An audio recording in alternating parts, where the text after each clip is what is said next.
স্বাগত জানাচ্ছি সুনামগঞ্জ জেলা আওয়ামী লীগের দুবারের সহসভাপতি, একবারের সাংগঠনিক সম্পাদক এবং জামালগঞ্জ উপজেলার আলোচিত ব্যক্তিত্ব, জামালগঞ্জ উপজেলা পরিষদ নির্বাচনে উপজেলা চেয়ারম্যান পদে প্রার্থী জনাব রেজাউল করিম শামীম আপনাকে। দর্শক, আপনারা জানেন যে উপজেলা পরিষদ নির্বাচনে জামালগঞ্জ থেকে তিনবার নির্বাচন করেছিলেন তিনি। তীব্র প্রতিদ্বন্দ্বিতা করে হেরে যান। আমরা তার ব্যাখ্যামূলক জবাব চাইব এবং আগামী নির্বাচনে নির্বাচিত হলে কি প্রতিশ্রুতি দিতে চান জনগণের উদ্দেশ্যে জনাব রেজাউল করিম শামীম, এই প্রশ্ন নিয়ে আপনাদের সামনে উপস্থিত জনাব রেজাউল করিম শামীম। আসসালামু আলাইকুম। আপনাকে শুভেচ্ছা বক্তব্য কি বলবেন জনগণের উদ্দেশ্যে? প্রথমে ধন্যবাদ জানাচ্ছি সুনামগঞ্জ স্টার লাইভ কর্তৃপক্ষকে আসন্ন উপজেলা পরিষদ নির্বাচন উপলক্ষে ওনারা যে কর্মসূচি চালিয়ে যাচ্ছেন এই ব্যাপারে আমরা আন্তরিকভাবে ওনাদেরকে ধন্যবাদ এবং কৃতজ্ঞতা জানাচ্ছি। আজকে সম্মানিত দর্শকবৃন্দ যারা এই অনুষ্ঠান দেখছেন তাদের সবাইকে আমার পক্ষ থেকে আন্তরিক কৃতজ্ঞতা। আপনারা সবাই জানেন আসন্ন উপজেলা পরিষদ নির্বাচন 21শে মে মোতাবেক 7ই জ্যৈষ্ঠ অনুষ্ঠিত হতে যাচ্ছে। বিগত 2019 সালেও আমি উপজেলা পরিষদ নির্বাচনে প্রতিদ্বন্দ্বিতা করেছিলাম। অনেক ষড়যন্ত্র চক্রান্ত করে নির্ধারিত তারিখে উপজেলা নির্বাচন স্থগিত করা হয়। তারপর প্রায় 3 মাস পরে এই নির্বাচন আবার আয়োজন করা হয় এবং আমাদের সুনামগঞ্জের মাননীয় মন্ত্রী এবং মাননীয় সংসদ সদস্যরা সম্পূর্ণভাবে নির্বাচন আচরণবিধি লঙ্ঘন করে আমার জামালগঞ্জের নির্বাচনী প্রচারণায় অংশগ্রহণ করেন। তদুপরি আমার মাঠের অবস্থা যখন অত্যন্ত ভালো ছিল, কোনো অবস্থাতেই যখন আমার বিজয়কে ঠেকানো যাচ্ছিল না, তখন কিছু কিছু কেন্দ্র দখল করে অবৈধভাবে সিল মেরেই মূলত আমাকে পরাজিত করা হয়। অর্থাৎ বলা চলে যে একটি পরিকল্পিত ষড়যন্ত্র আপনার বক্তব্য অনুযায়ী। দর্শক, আপনারা এই মুহূর্তে যুক্ত রয়েছি আমরা জামালগঞ্জ উপজেলা পরিষদ নির্বাচনে চেয়ারম্যান পদ প্রার্থী জনাব রেজাউল করিম শামীম। আমরা আপনার কাছে জানতে চাই যে আপনি দুবার ইউনিয়ন পরিষদের চেয়ারম্যান ছিলেন, যদিও আপনি উপজেলা পরিষদ নির্বাচনে জয়ী হতে পারেননি। তো সেসব মেয়াদকালে আপনি ইউনিয়ন পরিষদ এলাকার কতটুকু উন্নয়ন করতে পেরেছেন, কি বলবেন সংক্ষিপ্ত আকারে?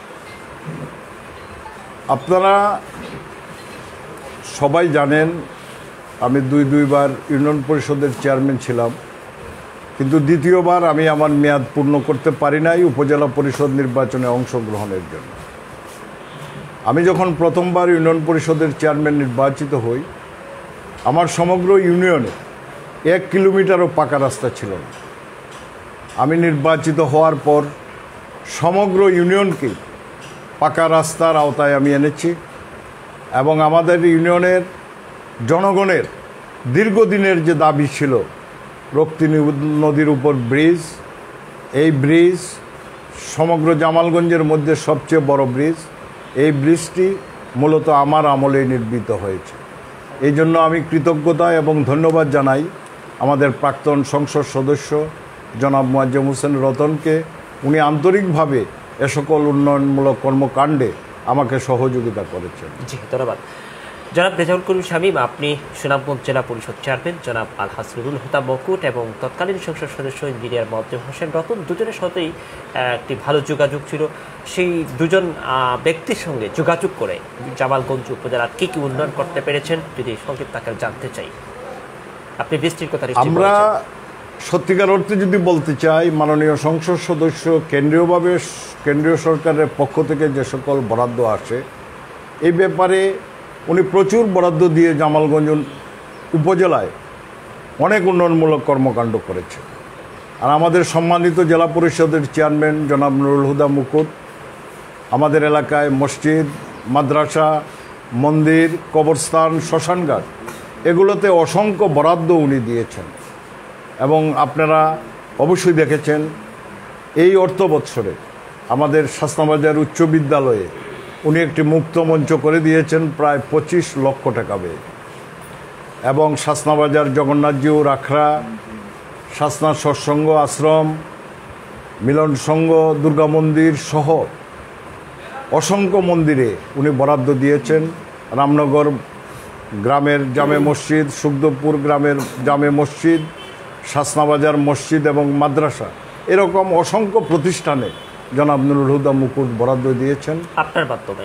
আমার মাধ্যমে। জি, ধন্যবাদ আপনাকে। দর্শক, আসলে তিনি ক্ষমতায় না থেকেও ক্ষমতার দায়িত্বশীল ব্যক্তিদের সঙ্গে যোগাযোগ করে এলাকার অনেকটা উন্নয়ন করতে পেরেছেন, এমনটি ছিল তার বক্তব্য। আমরা জানতে চাই যে যদি আগামী উপজেলা পরিষদ নির্বাচনে জনগণ আপনাকে ভোট দিয়ে নির্বাচিত করেন, তাহলে এই এলাকার আমরা দেখেছি যে হাওরের যে গ্রামগুলো যেখানে আফাল বন্যা তুফানে যুদ্ধ করে বেঁচে থাকে গ্রামের মানুষজন, সেসব গ্রাম রক্ষার জন্য ভিলেজ প্রোডাকশন বা অন্যান্য উদ্যোগ আছে কিনা বা নিবেন কিনা, কি বলবেন আপনি? আসলে আমাদের হাওরের গ্রামগুলার অনেক গ্রামেই কিন্তু ইতিমধ্যে প্রতিরক্ষা দেওয়াল নির্মাণ করা হয়েছে।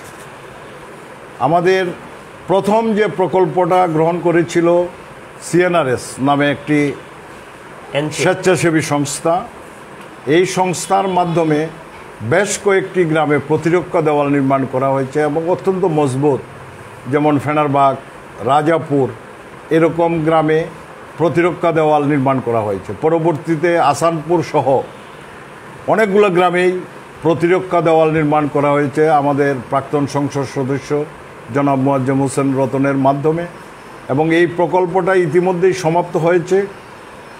আল্লাহ তাআলার অশেষ রহমতে এবং জনগণের দোয়া এবং ভালোবাসায় আমি যদি নির্বাচিত হই, আমি চেষ্টা করব হাওর অঞ্চলের প্রচণ্ড ঢেউয়ের মধ্যে যে গ্রামগুলো ভাঙনের মুখে পড়ে, সেই গ্রামগুলোকে কিভাবে হাওরের ঢেউ থেকে রক্ষা করা যায় সেই ব্যাপারে আমার প্রচেষ্টা অব্যাহত থাকবে। জি, ধন্যবাদ। আসলে একজন সুবক্তা এবং একজন বলা চলে যে উল্লেখযোগ্য রাজনৈতিক ব্যক্তিত্ব জনাব রেজাউল করিম শামীম। আমরা প্রশ্ন রাখতে চাই যে এই এলাকার ৮০% উপর কৃষক, তারা কিন্তু হাওরের দান ঘরে ওঠাতে অনেক ভোগান্তিতে পড়তে হয়। ছোট সড়ক বা জাঙ্গাল যেগুলো বলা হয়, সেই সড়কগুলো কিন্তু পাকাকরণ নেই বা অবস্থাপনা রয়েছে। সেসব কৃষকদের জন্য এমন কি উদ্যোগ নিতে পারেন আগামীতে, যদি জানতে চাই? অনেকেই হয়তো আমরা জানি না, কিন্তু মাননীয় প্রধানমন্ত্রী জননেত্রী শেখ হাসিনার সরকার ইতিমধ্যেই এই হাওরের কৃষকদের ধানগুলো যাতে সঠিকভাবে গোলায় তুলতে পারেন এবং হাওর থেকে ধানগুলো যাতে বাড়িতে নিয়ে আসা যায়, হাওরের রাস্তাগুলো পাকা করার কিন্তু একটা প্রকল্প ইতিমধ্যেই গ্রহণ করা হয়েছে। যদিও এই প্রকল্পের কাজ এখনও শুরু হয় নাই, কিন্তু এই প্রকল্পটা অনুমোদন হয়েছে এবং এই প্রকল্পের কাজ আশা করি আমি আগামী অর্থ বৎসর থেকে শুরু হবে। তারপরেও দ্রুত যাতে এই কাজগুলো বাস্তবায়ন করা যায়, আমি যদি নির্বাচিত হই অবশ্যই আমি আমাদের এলাকার মাননীয় সংসদ সদস্য সহ মাননীয় স্থানীয় সরকার, পল্লী উন্নয়ন ও সমবায় মন্ত্রণালয়ের মাননীয় মন্ত্রীর সহযোগিতায় এই প্রকল্পগুলো যাতে দ্রুত বাস্তবায়ন করা যায়, আমি সেই ব্যাপারে পদক্ষেপ গ্রহণ করব। জি, ধন্যবাদ জনাব রেজাউল করিম শামীম। আমরা শেষ প্রান্তে চলে আসছি যে এইখানকার যারা মৎস্যজীবী আছেন, তারা কিন্তু অনেকটা তাদের অভিযোগ রয়েছে যে হাওরের জীববৈচিত্র্য ধ্বংসের পথে এবং মাছের সংকট, সে কারণে তারা কিন্তু সারা বছর মাছ আহরণের সুযোগ পান না। অনেকটা জীবনমান নিয়ে তারা কিন্তু চিন্তিত বা শঙ্কিত। তাদের জীবনমান উন্নয়নে কি উদ্যোগ নেবেন যদি নির্বাচিত হন? আসলে আপনি এখন যে প্রশ্নটা করেছেন, এটা কিন্তু জাতীয় ইস্যু। স্থানীয়ভাবে এটা নিয়ে বড় ধরনের, কারণ আমাদের এলাকায় নয়, শুধু সমগ্র বাংলাদেশেই যতগুলো জলাশয় রয়েছে প্রত্যেকটাই কিন্তু ইজারাভুক্ত। তারপরেও আল্লাহ তাআলার অশেষ রহমতে আমি নির্বাচিত হলে যাতে ইজারাদাররা তাদের নির্ধারিত এলাকার মধ্যেই থাকে, তাদের অতিরিক্ত এলাকা যাতে ভোগ দখল করতে না পারে, যাতে আমাদের মৎস্যজীবী সমাজ তারা মাছ ধরে তাদের জীবিকা নির্বাহ করতে পারে, সেই জন্য মৎস্যজীবীদের যত প্রকার সাহায্য এবং সহযোগিতা দরকার আমার পক্ষ থেকে অবশ্যই করা হবে। জি, ধন্যবাদ। আপনি একজন আওয়ামী লীগের একজন অগ্রভাগের নেতা। যদি নির্বাচিত হন, তাহলে আপনি রাজনৈতিক বিবেচনায় জনগণের সেবা করবেন নাকি সবার জন্য উন্মুক্ত থাকবে আপনার সেবা, কি বলবেন? আমি যে কথাটি বলতে চাই, যদি আমার একটা রাজনৈতিক পরিচয় আছে, জামালগঞ্জের দলমতের ঊর্ধ্বে উঠে সকল মানুষই কিন্তু আমাকে ভালোবাসে। আপনারা সবাই জানেন বিগত নির্বাচনে আমি কিন্তু নৌকার বিরুদ্ধে প্রতিদ্বন্দ্বিতা করেছিলাম। জি।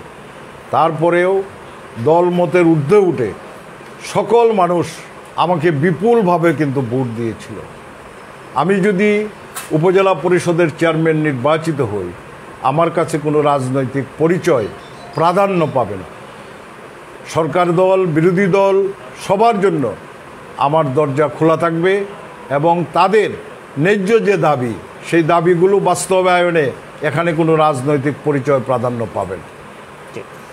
দর্শক, আমাদের সঙ্গে যুক্ত ছিলেন জামালগঞ্জ উপজেলা পরিষদ নির্বাচনে উপজেলা চেয়ারম্যান পদ প্রার্থী জনাব রেজাউল করিম শামীম। তিনি 3 বার করেছেন নির্বাচন, কিন্তু হেরেছেন তীব্র প্রতিদ্বন্দ্বিতা সহ নানা ষড়যন্ত্রের শিকার হয়ে, এমনটি তিনি বলছিলেন। এবার আবার উপজেলা পরিষদ নির্বাচনে প্রার্থী হয়েছেন তিনি।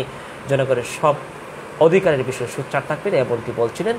ভালো থাকতেন, দেখা হবে অন্য কোনো জায়গায়। তবে এর আগে আমরা আবারও উপজেলা পরিষদ চেয়ারম্যান প্রার্থী জনাব রেজাউল করিম শামীমকে সবশেষ বার্তা জনগণের উদ্দেশ্যে কি বলতে চান সে বিষয়টি জানতে চাই। আমি সমগ্র জামালগঞ্জ উপজেলার সম্মানিত ভোটারবৃন্দের প্রতি সালাম, আদাব এবং শুভেচ্ছা জানিয়ে আমি যে কথাটি আপনাদের কাছে বলতে চাই, বিগত সময়েও আপনারা আমার দুঃসময়ে দুর্দিনে আপনারা পাশে ছিলেন। জামালগঞ্জকে একটি আধুনিক স্মার্ট উপজেলা হিসাবে গড়ে তোলার জন্য, দুর্নীতি মাদকমুক্ত উপজেলা হিসাবে গড়ে তোলার জন্য, জামালগঞ্জের শিক্ষা, স্বাস্থ্য এবং যোগাযোগ ব্যবস্থায় অভূতপূর্ব পরিবর্তনের জন্য আপনারা আগামী 21 নির্বাচনে আমার যে নির্বাচনী প্রতীক মোটরসাইকেল মার্কায় একটি করে ভোট দিয়ে আপনারা আমার পাশে থাকবেন। ইনশাল্লাহ আপনাদের দোয়ায় এবং ভালোবাসায়, পরম করুণাময় আল্লাহ তাআলার অশেষ রহমতে আমি যদি নির্বাচিত হই, আপনারা দেখবেন অতীতের যারা জনপ্রতিনিধি হিসাবে দায়িত্ব পালন করেছেন তাদের চেয়ে অনেক কিছু আমি করার মতো যোগ্যতা রাখি কিনা। পরিশেষে সবাইকে আবারও আমি আমার নির্বাচনী প্রতীক মোটরসাইকেলে একটি করে ভোট দেওয়ার জন্য অনুরোধ জানিয়ে আমি আমার বক্তব্য বিরতি টানছি। আল্লাহ হাফেজ। বাংলাদেশ চিরজীবী হোক। দর্শক, এখানে শেষ করলাম। দেখা হবে অন্য কোনো প্রার্থীর প্রতিশ্রুতি।